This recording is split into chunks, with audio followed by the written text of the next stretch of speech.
The Oldsmobile Aerotech was a series of experimental cars built in the late 1980s with one goal in mind: to break speed records.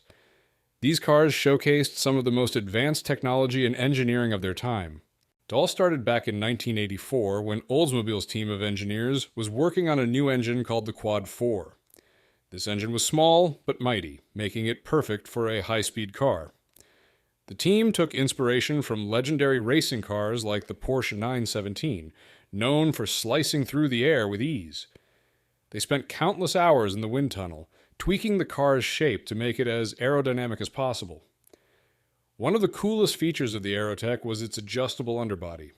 This allowed the engineers to control the airflow under the car, creating more downforce when needed to keep the car stable at insanely high speeds. They could even fine-tune these panels for different racing tracks. At first, the car had side air intakes, but they later moved these to the rear fenders to improve aerodynamics even further. The Aerotech came in 3 main versions, each pushing the limits of speed and performance. The first 2 were short-tail models powered by a 2.0-liter turbocharged Quad 4 engine that cranked out around 900 horsepower. These versions were all about high downforce for better stability on closed tracks. But the third version, the long-tail, was where things got really wild. It had a 2.3-liter twin turbocharged Quad 4 engine that could generate up to 1,000 horsepower. The extended rear bodywork on this version helped reduce drag, allowing it to hit mind-blowing speeds on straightaways. These engines were true works of art, combining raw power with advanced aerodynamics. And on August the 26th, 1987, at the Fort Stockton Test Center in Texas, the Aerotech began its record-breaking journey. The short-tail version took the first shot at the closed-course speed record, but missed by a hair at 250.919 miles per hour. Undeterred, the team kept tweaking the car's aerodynamics. The very next day, racing legend A.J. Foyt climbed into the long-tail version and hit a top speed of 275 miles per hour over a flying mile, setting a new record. But Foyt wasn't done yet. He went on to set an average speed record of 267.399 miles per hour, a huge milestone in automotive history.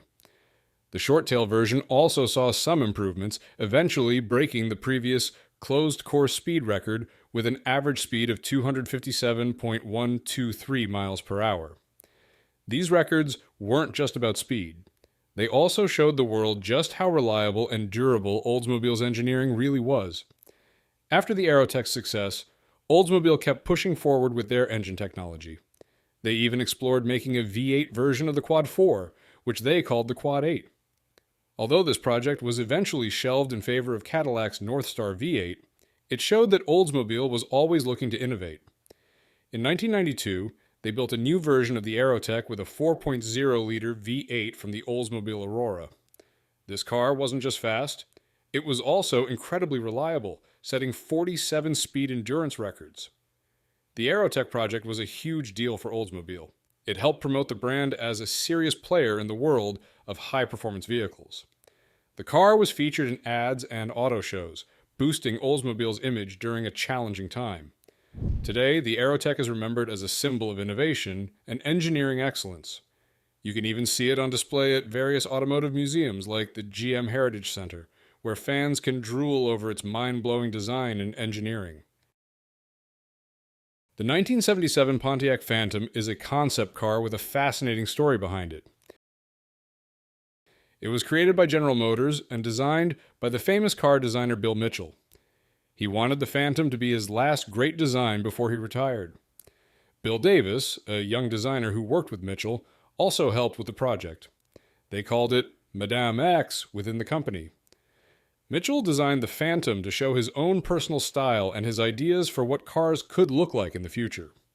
He didn't want to be held back by what consumers wanted or what the company bosses thought. The Phantom was built using the base of a Pontiac Grand Prix. It was a 2-seater fastback coupe with a really cool and dramatic look. The body was made out of fiberglass, which was pretty unusual for cars back then, but here's the thing. The Phantom was never given an engine or anything to make it actually drive. That's because it was never meant to be mass-produced or driven regularly. It was more like a piece of art to show what car design could be like without all the usual limits. Mitchell didn't like how boxy and small cars were getting in the 1970s, so he made the Phantom with smooth, flowing lines and a classy shape. He was inspired by the glamorous car designs from the 1930s, which were all about style and luxury rather than being practical. As they worked on the Phantom, the design went through some changes. At first, it had a notchback roof, but they quickly changed that to a fastback roof that went all the way to the back bumper. This made the car look even smoother and cooler. The name Madame X came from a play by Alexandre Bisson and was inspired by Harley Earl, who was Mitchell's mentor and the previous head of design at GM. The Phantom's old school style was pretty different from the trends of the 1970s, when cars were getting smaller and more fuel efficient because of things like the energy crisis and new environmental laws. Even though Mitchell and his team were really excited about the Phantom, the project ran into some big problems. At the beginning, Pontiac was supportive, but as things went on, they became less enthusiastic. When Mitchell tried to show the Phantom to the top bosses at GM at their proving grounds in Milford, their reaction wasn't what he hoped for. Howard Curl, who was the executive vice president in charge of planning and technical stuff, told them to get rid of the car right away. Curl probably made this choice because GM was changing their focus to more practical and efficient cars. This pretty much marked the end of the Phantom project, since it was clear that it didn't fit with where GM was heading. Bill Mitchell retired in July 1977, and the Phantom was left as an unfinished dream. Even though the car never got an engine or went into production, it was kept safe and eventually given to the Sloan Museum in Flint, Michigan. You can still see the Phantom on display there today. It's a reminder of Mitchell's bold ideas and the style of car design that he stood for. It shows us what car design can be like when designers are free to be creative without any limits. The Phantom story continues to inspire people who love cars and car designers, showing them what's possible when you let your imagination run wild.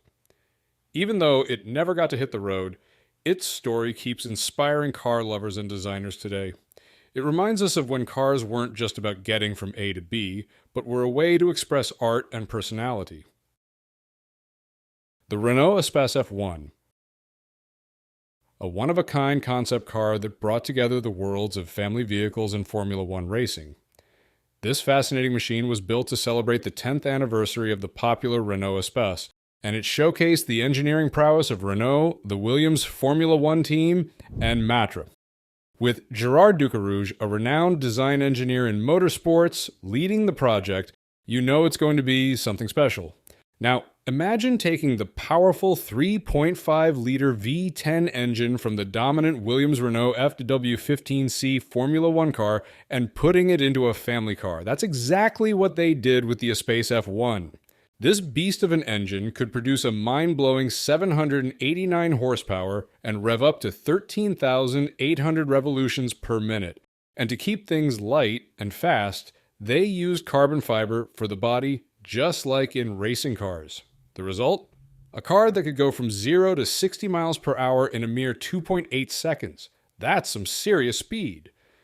But the impressive features don't stop there. The Espace F1's engine had a 67-degree cylinder angle and a 12.6-to-1 compression ratio, which helped it deliver that incredible performance. And get this, some reports even suggest that with a few tuning adjustments, it could reach up to 811 horsepower. To handle all that power, they used a 6-speed semi-automatic sequential gearbox derived from Williams Formula One technology, ensuring smooth and lightning-fast gear changes. The suspension system was also adapted from Formula One, with advanced springs and dampers to keep the car stable at high speeds. And when it came to stopping power, they didn't mess around. Carbon fiber brake discs were used to bring this beast to a halt. Now let's talk about the interior, because that's where things get really interesting. Forget your typical family car with its cozy seats and cup holders. The Espace F1 had 4 carbon fiber bucket seats, each with 6-point harnesses to keep passengers securely strapped in during high-speed maneuvers. And if that wasn't enough to get your heart racing, the V10 engine was positioned right in the middle of the car, visible from the rear seats. It's like having a front row seat to the action. On the outside, the Espace F1 was fitted with all sorts of aerodynamic enhancements to keep it glued to the road. Large air intakes, a front wing, and a massive rear wing provided the necessary downforce at high speeds. The car was also significantly lowered to improve stability and handling, and those slick tires, they allowed the car to pull off lateral acceleration forces of up to 2G in corners. That's like having a roller coaster in your driveway. The Renault Espace F1 made its grand debut at the 1994 Paris Motor Show, turning heads and dropping jaws with its unique blend of family car design and Formula One performance. Over the years, it made appearances at various public events, including demonstration runs at the British Grand Prix in 1995, where famous Formula One drivers like Alain Prost and David Coulthard got behind the wheel. Despite the public's fascination with the Espace F1, it was never meant for mass production. Only 2 examples were built, a static model for display and a working prototype. Today, you can find the working prototype at the Matra Museum in France, while the static model is part of Renault's private collection. These vehicles serve as a reminder of Renault's innovative spirit and willingness to push the boundaries of what's possible in automotive design. The Renault Espace F1's legacy lives on, inspiring car enthusiasts and engineers alike. It's a symbol of automotive innovation and engineering excellence, showing us that even the most ordinary vehicles can be transformed into something extraordinary. And while you might not be able to drive one in real life, you can still experience the thrill of getting behind the wheel of this incredible machine in video games like Gran Turismo 2.